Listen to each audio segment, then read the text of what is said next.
L'objectif, ce qu'on veut faire, c'est qu'on veut évaluer le véhicule autonome quand il est en interaction avec un véhicule conventionnel du point de vue de la sécurité. Et ensuite, pouvoir comparer la performance du véhicule autonome avec celle du véhicule conventionnel. Je suis Maria Ruchiga. J'ai commencé ma thèse en fin 2021 et en fait, cette thèse elle est en collaboration entre le CEREMA et l'Université Gustave Eiffel. J'ai donc commencé la première moitié de la thèse au CEREMA à Toulouse dans l'équipe STI, donc l'équipe de système de transport intelligent. Et maintenant, je suis ici à l'Université Gustave Eiffel à Paris. Mon sujet de thèse est la modélisation et la simulation des capacités de réduction de risques routiers par les véhicules autonomes.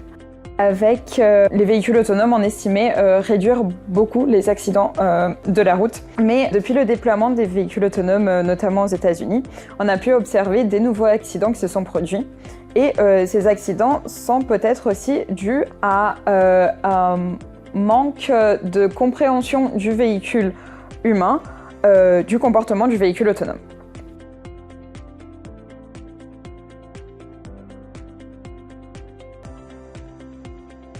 Donc en fait, ce qu'on veut voir, c'est si ces véhicules autonomes ils vont vraiment réduire le risque routier et aussi de combien. En fait, pendant la thèse, on va modéliser non seulement la voiture autonome, mais aussi le véhicule conventionnel.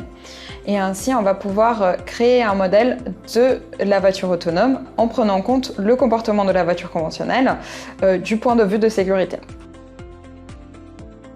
Et on peut utiliser ce modèle comme une recommandation pour les constructeurs de voitures autonomes. L'arrivée du véhicule autonome est un sujet majeur pour le CEREMA car il participe de l'évolution expérimentale du véhicule autonome, notamment dans plusieurs projets comme le projet SAB. Et en fait, il contribue à un niveau national à l'amélioration de la sécurité pour les usagers de la route. J'ai fait une formation en mathématiques appliquées et je voulais utiliser les mathématiques dans un domaine innovant. Donc c'est pour ça que j'ai choisi les véhicules autonomes. Et avec la thèse, mais aussi avec le master, je me suis rendu compte que je suis passionnée de la recherche et que j'aimerais continuer plus tard dans la R&D.